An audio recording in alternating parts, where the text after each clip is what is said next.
Hello folks, Rob Dreemeyer here. Welcome to Broadway Barfly. Today we're making homemade creme de cacao. If you're a theater fan who loves a great cocktail, click that subscribe button because Broadway Barfly is the channel for you. Crème de Cacao is a decadent chocolate-flavored liqueur. It's used in cocktails like a Brandy Alexander, a Grasshopper, and one of my favorites, the 20th Century. I made a video recently where I made a 20th Century cocktail and talked about the musical On the 20th Century. If you haven't already seen that video, I hope you'll check it out. I think you'll enjoy it. I called this a chocolate-flavored liqueur as opposed to a chocolate liqueur like, say, a Godiva chocolate liqueur, because creme de cacao doesn't actually have any chocolate or dairy in it. There are two basic types of creme de cacao. There's the clear variety, which has the chocolate flavor but no color. And then there's dark creme de cacao, which does have a natural chocolatey color to it. The homemade version that we're making today is going to be a dark variety, and in the end it's going to look a little bit like brewed coffee. This is easy to make. It only takes a few simple steps, but it does take some time. So for this first step, we need two ingredients. We need vodka and cacao nibs. Now, as I've said in a lot of these videos, this is not the time to go pulling down top shelf liquor. Any moderately priced, well-leveled brand will do. We only need it for its alcohol content. The second ingredient we need are cacao nibs, and these are basically ground up bits of cacao bean. You may wonder, as I did, what's the difference between a cacao bean and a cocoa bean? Well, a cacao bean is the raw bean, and once they're roasted, they are cocoa beans. Who knew? Now, these cacao nibs, I'm told, are very popular in health food circles. That's something I would know nothing about, but I did find these in the health food aisle of the grocery store. I'll warn you, I had a little bit of sticker shock. They're kind of expensive, but in the end, I'm able to get 2, maybe 3 batches of creme de cacao out of this bag, so that sort of justifies the expense. To get our creme de cacao started, we're going to need a sealable jar, and to that we are going to add 2/3 of a cup of our cacao nibs. And then to this we are going to add 1 1/3 cup of vodka. And then we have to let this steep for a full week. So I'm going to seal this up and put it in a cool, dark place. And for the next 7 days, it's just going to sit there, and I'm going to have to remember to every once in a while come slosh it around so those nibs don't get too clumped up. And then on the 8th day, we will move on to step 2.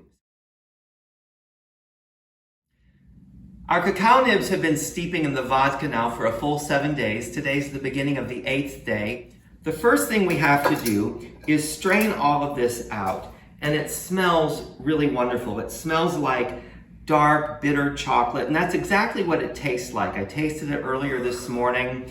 It's not drinkable yet, but it will be in just a little bit.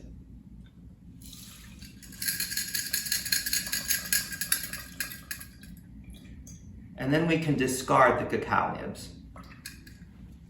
The next thing we do is strain this liquid through a coffee filter. The cacao nibs leave a lot of sediment behind, and we want to strain all of that out. We don't want any of that floating around in our final product. So we'll just strain this through the coffee filter.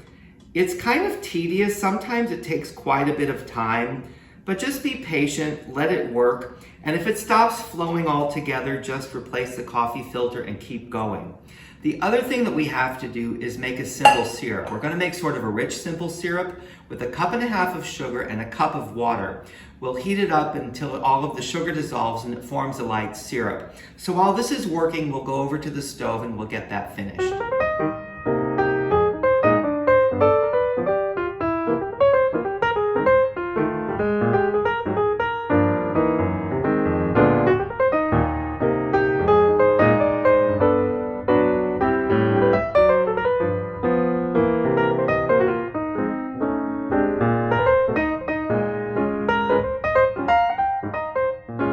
We are almost there. Our simple syrup is all cooled down and ready to go, and our vodka has been passed through the coffee filters.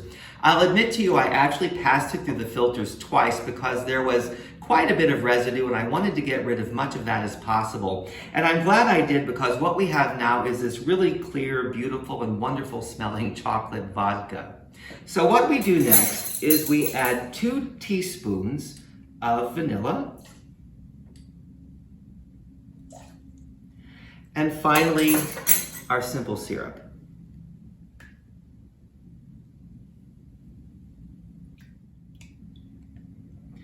And then we just give this a stir to combine. And that's it. We've basically made our creme de cacao. Now, the only thing left to do is to bottle this up. If you can resist, I would recommend that you let this sit for another couple of days before using it. But if the temptation is too great, you could go ahead and use it as it is. As always, thank you for spending your time with us here at Broadway Barfly. If you haven't already subscribed to the channel, I hope you will, and I hope you'll come back and visit us again because we will be making some cocktails with this. And one in particular we're going to be pairing with a conversation about a classic Broadway musical, one of my favorites, so I know you won't want to miss that. Until the next time, cheers. If you enjoyed the video, why not give it a thumbs up and share it with your friends? Feel free to leave your comments and click that subscribe button because there's a lot more Broadway Barfly to come.